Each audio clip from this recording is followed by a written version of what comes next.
Today we have the world's first Snapdragon 888 camera phone here in my hands, and it's called the Xiaomi Mi 11.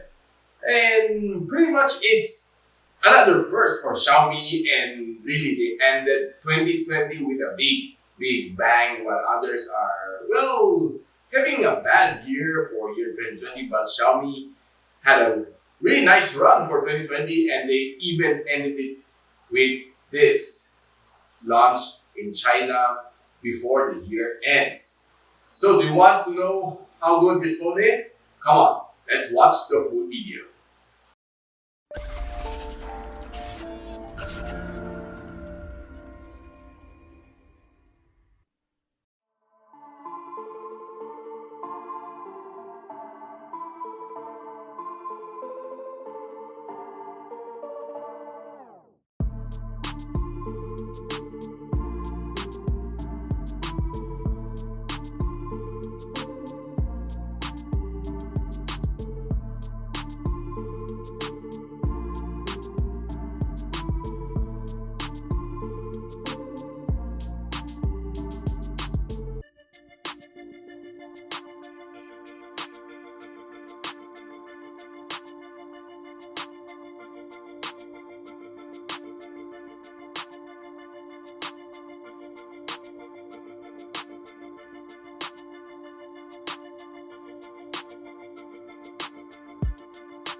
So hi, I'm Mitch002 of Xiaomi Review, and welcome back to my channel. After we unboxed the Mi 11, all I can say really is wow. The design is really great, really neat. What I really like about the first impression on this phone is the thickness. It's really thin, and it's really light on my hands. Well, of course, we know that Xiaomi has been copying Apple since then, and they even took away this one important element, the charger. And so I have to add two things to the cart just to check out the Mi 11. And yeah, luckily I was able to get the 55 watts GAN charger from Xiaomi, which is another new stuff from Xiaomi. And probably they made this just to sell the charger separately with the Mi 11. And yes, the box is pretty thin this time around. I can say that since the launch of the Mi 3, which I have here, this two box is almost identical in terms of thickness, which was really back then, and yeah, the size is almost identical. Well, except the logo is upside down, so yeah, let's turn right side up. And yep, this is the box of the Mi 3, this is the box of the Mi 11. The thickness is almost the same, and really funny though, Xiaomi has been making their box bigger and bigger, and the Mi 10 Ultra, even one of the tallest box I've ever unboxed from Xiaomi, and right now they nerfed it down to this one. So let's not talk about the box, but let's talk about the phone itself. So this phone is in my hands right now. It sports the Snapdragon 888, which I said it's the world's first from Xiaomi, and well, it's the latest from Qualcomm Snapdragon, a 5nm chipset. Too bad it's not the first. The first one is from Huawei, the 5nm chipset. It belongs to the Huawei Mate 40 Pro. And this one is also coupled with Adreno 660, which is, well, one nice GPU for this phone. And first up, of course, let's check Antutu benchmark. It just gathered 671,000 points out of the box, which I think is a bit low for this phone. It has been advertising it should get around something like 730,000 points on the Antutu, but well, too bad this is, well, what we see out of the box. But surprisingly, I got a good score on Trading Mart, giving it a 7,495 on Slingshot Extreme, which is, I think this is a good score for gaming. And checking i22 benchmark, which is checking the AI capability of this phone, it garnered a 921,000 points, which is, I think it's my first time to see a points this high. And normally on other flagship like Snapdragon 865, the accuracy on the i22 benchmark is only roughly 21,000, 22,000, but this one, and this time around, the Snapdragon 888 garnered an accuracy of 40,000 points, which is a big step up on this chipset. Now, this phone has a 6.81 screen sporting an AMOLED of 120Hz refresh rate, which is good, and it's also coupled with HDR10 and 480Hz of touch sampling rate. And one surprise that I saw on this phone, it has the all-new Corning Gorilla Victus protection on the front and the Corning Gorilla Glass at the back. I'm not sure what numbers at the back, but definitely it's somewhere, should be 5 or 6. Then it has an aluminum frame, making this phone durable. But I saw on Twitter somebody broke this phone into two during a bend test. Maybe he's just really mad at his new phone. I'm not sure why. Now there's two kind of back on this phone. Either you go for the Corning Gorilla Glass back or you go for the synthetic leather back, which I think it comes in 6 colors. There's the black, there's the white, and there's the blue for the Corning Gorilla Glass back. And there's the purple and the khaki for the synthetic leather back, as well as a special edition with the autograph of the Xiaomi Mi 11 ambassador, none other than CEO Major. And this phone comes in 3 variants. Either comes with an 8128 storage, 8256 storage, or the 12256 storage. All of them are UFS 3.1. Now, checking the screen, I can say it's really responsive. Having the 120Hz of screen refresh rate, it's really nice and candy to my eye.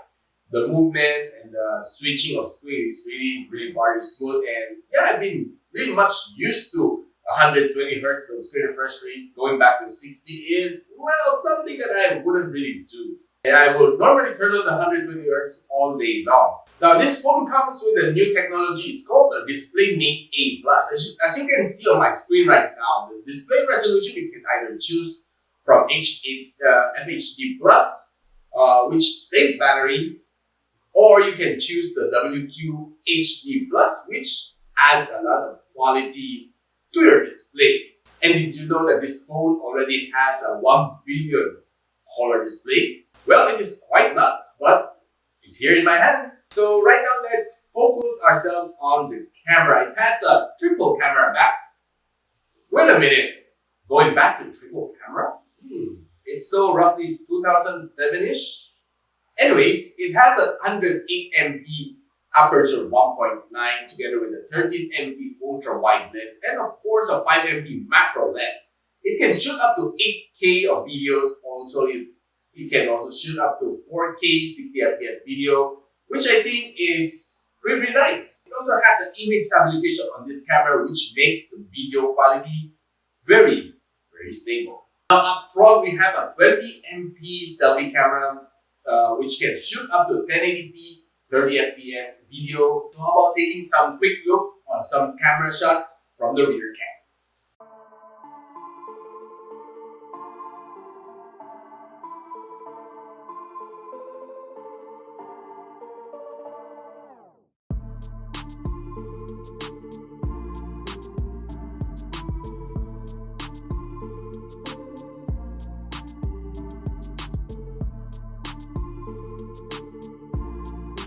Well, you can see that it's really nice. What more can I say? Outdoor shots are really great, sharp, vivid, and yeah, though I can say that the quality shots is Not far from the Mi 10 Pro and the Mi 10 Ultra. Well, I think it's almost the same. I didn't see much improvement on this camera. Now let's check some shots from the front camera.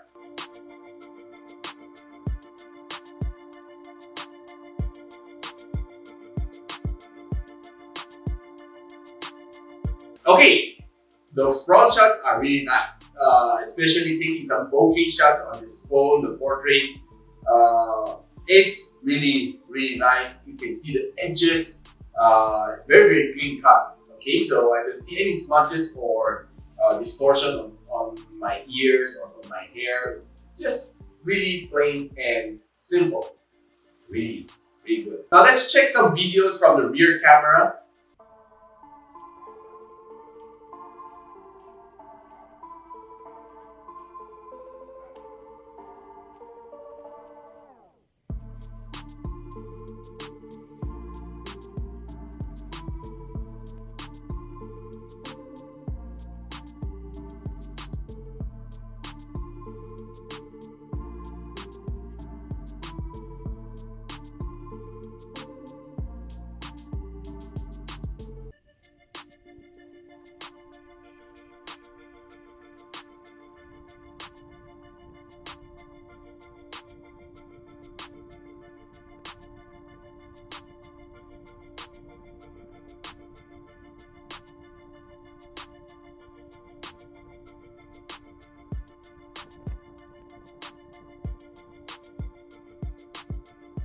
Wow, I can say that shooting at 4K 60 FPS on this rear camera is really, really nice. You can see the image is so stable.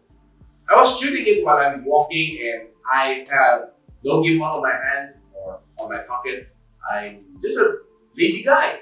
Don't want to carry all those stuff on my bag and yeah, just shoot it just like this. Walking just like this and see the result. Hey guys, it's me Mitch002 and right now I'm holding the Xiaomi Mi 11 and this is how it looks like when you're vlogging using its front camera. It's really nice, really stable, and I can say that it's probably one of the good vlogging phone to start of 2021. Okay, so after checking the video on the front camera, I can see that it's a little bit shaky. Not the stabilization that I want on this phone. I expect it a little bit better, but the rear camera is good. But the front camera for video, I think it's a little bit shaky, especially when you're walking, you feel that it's jerking. But not too much like other cameras, but still, I expect more. Now checking some zoom shots on this phone, this is the 1X, the 10X, and the 30X. Now I can see the 10X and the 30X is a bit, the quality is not bad. The 10X especially is good. This is almost as good as what you can see when you close in or walk a little bit near. But the 30X you can see it's a bit grainy, but still the quality is still not bad. Really not bad. Now this phone comes with a stereo speaker, a Harman Kardon speaker. Well, I can say that that brand needs quality for your music. And some of the other features on this phone is that it has an in-screen fingerprint scanner, it has a Wi-Fi 6 capability, and also it has a built-in NFC as well as Bluetooth 5.2 capability. Well, this phone comes with a 4,600 mAh of battery, and it can charge up to 55 watts, except that you don't have any charger included in the package. So I bought this one, the 55 watts charger.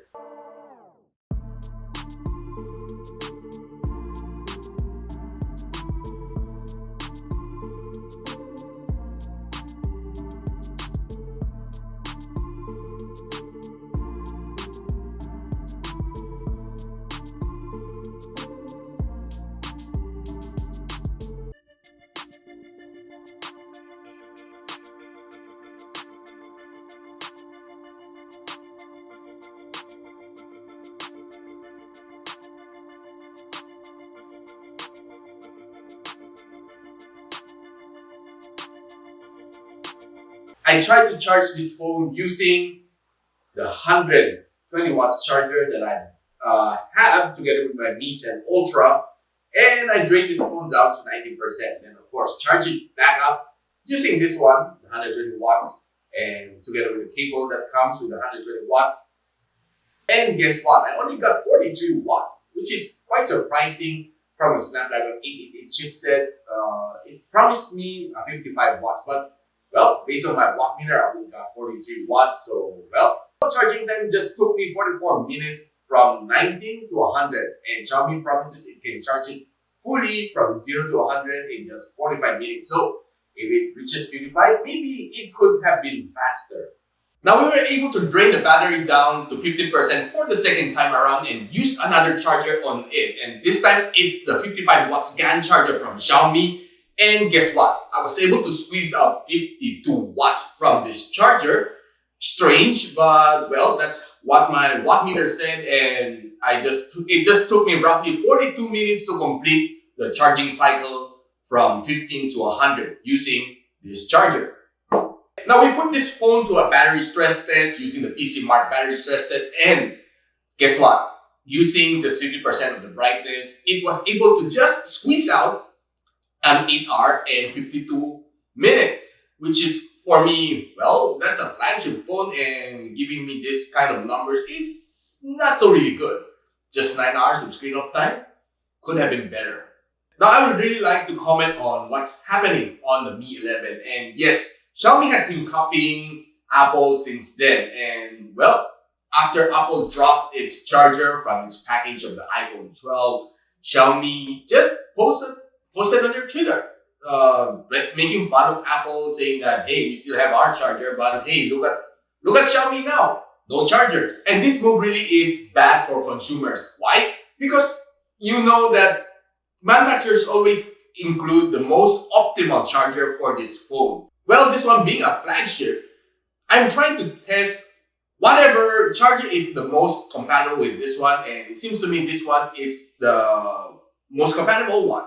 55 watts of GAN charger, squeezing out just 52 watts, Meanwhile, the 120 watts just squeeze out 43 watts, which is really, really mysterious on what's happening inside this phone. So yeah, I would really want to say that I hope the Xiaomi would think twice again and put back the charger, the most optimal charger for your flagship inside their next few flagship to come. And this phone also comes with a 50 watts wireless charging capability as well as 10 watts reverse charging for you to charge other phones or for emergency purpose. It also has a PD 3.0 capability as well as PUC 4.0 plus. Now before we end this review, I just want to take a quick look on how gaming is on this phone. So trying Call of Duty, I can turn on every single high settings on this phone. Well, should. So the gameplay is really nice. I can see that the speakers, the dual speakers using the Harman Kardon speakers, really nice. You can feel the sound is really immersive. I can see I really like the sound, and it's refined from both sides of the phone. So making your gameplay more immersive and really, really enjoyable on this phone. Now, let me watch some videos on YouTube using this phone. I can see that it's really, really nice. The picture quality, I can say that I think it has stepped up from the Mi 10 Ultra that I have. And, well, I did try to compare it side by side. It's not really that much noticeable, but I can see that on this phone, it seems to be a little bit better compared to the Mi 10 Ultra. So guys, what do you think of this phone? The Mi 11, the latest flagship from Xiaomi, equipped with the Snapdragon 888 and 108 MP camera. I can say that, well, it's new design, it's really light, the sound is nice, the pictures is nice. But if you're somebody who's like me, coming off from the Mi 10 Ultra, I think that it's still nice to stay with your Mi 10 Ultra. The changes on this phone compared to the Mi 10 Ultra is not that drastic, especially the scores from the Antutu benchmark. My Mi 10 Ultra got a 640,000 points from Antutu, and this one got 670. So the change is not that drastic, and the Mi 10 Ultra is still number 2 on DxO Mark. So yeah, I think if you have that unit, the Mi 10 Ultra, you can still stick to it. But if you have something like the Mi 9, I think this is a good upgrade to have for the start of this year. So if you have some comment on the comment section below and let's have some discussion. If you like this video, don't forget to like, subscribe, and click on that bell icon so you don't miss any of my future reviews here on my channel. So I do hope to see you in my next video. Goodbye.